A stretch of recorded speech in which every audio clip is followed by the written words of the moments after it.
આકાશવાણી ભુજ સમાચાર કલ્પના શાહ વાંચે છે. નમસ્કાર.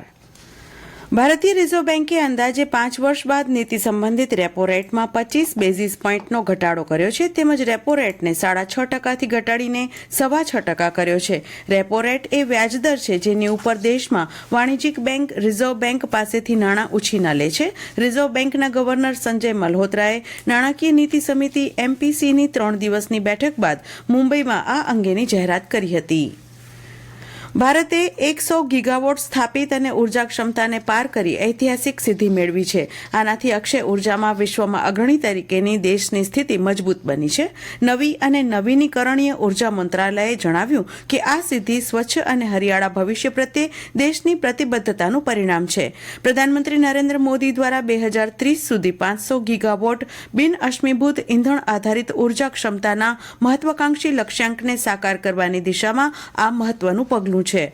નવી અને નવીનીકરણીય ઉર્જા મંત્રી પ્રહલાદ જોશીએ કહ્યું, ગત 10 વર્ષમાં દેશની ઉર્જા યાત્રા ઐતિહાસિક અને પ્રેરણાદાયી રહી છે. તેમણે સૌર પેનલ, સૌર પાર્ક અને રૂફટોપ સૌર પરિયોજનાઓ જેવી પહેલને કારણે ક્રાંતિકારી પરિવર્તન આવ્યા હોવાનો પણ ઉલ્લેખ કર્યો હતો. શ્રી જોશીએ ઉમેર્યું, ભારત આત્મનિર્ભર બનવાની સાથે વિશ્વને ગ્રીન એનર્જી ક્ષેત્રમાં એક નવો માર્ગ પણ બતાવી રહ્યું છે. લોકસભામાં ગઈકાલે સામાન્ય અંદાજપત્ર પર ચર્ચા થઈ. ચર્ચાની શરૂઆત કરતા કોંગ્રેસના ધર્મવીર ગાંધીએ કેન્દ્રીય અંદાજપત્ર દેશ સામે વર્તમાન કૃષિ પડકારોના સમાધાન કરવામાં નિષ્ફળ રહ્યું હોવાનો આક્ષેપ લગાવ્યો. બીજી તરફ ભાજપના રાવ રાજેન્દ્રસિંહે કેન્દ્રીય અંદાજપત્રની પ્રશંસા કરતા કહ્યું, અંદાજપત્રમાં ગરીબ, ખેડૂતો અને મહિલાઓના હિતને ધ્યાનમાં રખાયા છે. તેમણે સરકારે ખેડૂતોના લાભ પર ધ્યાન કેન્દ્રિત કર્યું હોવાનું પણ જણાવ્યું હતું. મહાકુંભના ત્રિવેણી સંગમમાં અત્યાર સુધી 40 કરોડથી વધુ શ્રદ્ધાળુઓએ આસ્થાની ડૂબકી લગાવી છે. પ્રયાગરાજમાં મકર સંક્રાંતિ, મૌની અમાસ અને વસંત પંચમી પર 3 અમૃત સ્નાન પછી પણ શ્રદ્ધાળુઓનો ઉત્સાહ યથાવત છે. ઉત્તર પ્રદેશ સરકારને આ વખતે ત્રિવેણી સંગમમાં સ્નાન કરવાના સંખ્યા 50 કરોડથી ઉપર પહોંચવાની શક્યતા છે.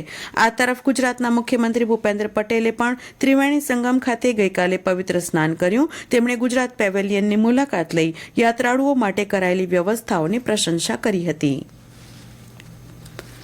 રાજ્યની 2900 પ્રાથમિક ખેતી વિષયક ધિરાણ સહકારી મંડળીઓ પેક્સ ટૂંક સમયમાં જ સક્રિય થશે. પેક્સ કમ્પ્યુટરાઇઝેશન યોજના અંતર્ગત રાજ્ય સરકાર પેક્સ દીઠ 4 લાખ રૂપિયાની નાણાકીય સહાય આપી રહી છે. આ યોજના અંતર્ગત પેક્સને ડેસ્કટોપ, મલ્ટીફંક્શન પ્રિન્ટર્સ, ભૌતિક VPN ઉપકરણો, biometric scanners, web camera, UPS systems અને જરૂરી સોફ્ટવેરથી સજ્જ કરવામાં આવી છે. આ ઉપરાંત પેક્સના તમામ ડેટાનું ડિજિટલાઇઝેશન કરવામાં આવશે અને એક વ્યાપક સપોર્ટ સિસ્ટમ સ્થાપિત કરવામાં આવશે. ઉલ્લેખનીય છે કે સહકાર મંત્રાલયે તમામ પેક્સને એક unified enterprise resource planning platform પર એકીકૃત કરવા માટે પેક્સ કમ્પ્યુટરાઇઝેશન યોજના અમલમાં મૂકી છે. આ પહેલ પેક્સને રાજ્ય સહકારી બેંકો અને જિલ્લા કેન્દ્રીય સહકારી બેંકોના માધ્યમથી રાષ્ટ્રીય કૃષિ અને ગ્રામીણ વિકાસ બેંક નાબાર્ડ સાથે જોડે છે. પૂર્વ કચ્છ SOGએ ગાંધીધામમાં કુરિયર મારફતે માદક પદાર્થની હેરાફેરી કરતા 2 શખ્સોને ઝડપી પાડ્યા છે. પોલીસને મળેલી બાતમીના આધારે ગાંધીધામના બિઝનેસ આર્કેડ સુભાષનગર વિસ્તારમાં આવેલી એક્સપ્રેસ કુરિયર ઓફિસ પર વોચ ગોઠવવામાં આવી હતી. પોલીસે ઓડિશાથી આવેલા પાર્સલમાંથી 1,21,000 રૂપિયાની કિંમતનો 12 કિલોથી વધુ માદક પદાર્થનો જથ્થો જપ્ત કર્યો છે. આ કેસમાં રાજીવ વિંદેશ્વર રાય અને સુભાષ દાહોરની ધરપકડ કરવામાં આવી છે. બંને આરોપીઓને કુરિયર ઓફિસમાંથી પાર્સલ લઈને નીકળતા જ ઝડપી પાડવામાં આવ્યા હતા. ગઈકાલે જિલ્લામાં ઠેર ઠેર મછોયા આહિર સમાજમાં અંદાજે 700 જેટલા યુગલો લગ્નના બંધને બંધાયા. અંજાર તાલુકાના ભીમાસર ગામે મછોયા આહિર સમાજના યોજાયેલા સમૂહ લગ્નમાં વરરાજાની પરંપરાગત વરઘોડાની અને લગ્ન ગીતોથી વાતાવરણ ગુંજી ઉઠ્યું હતું. પરંપરાગત ભરત ગૂંથણથી શણગારાયેલા બળદગાડી સાથેના વરઘોડા લોકો માટે આકર્ષણનું કેન્દ્ર બન્યા હતા.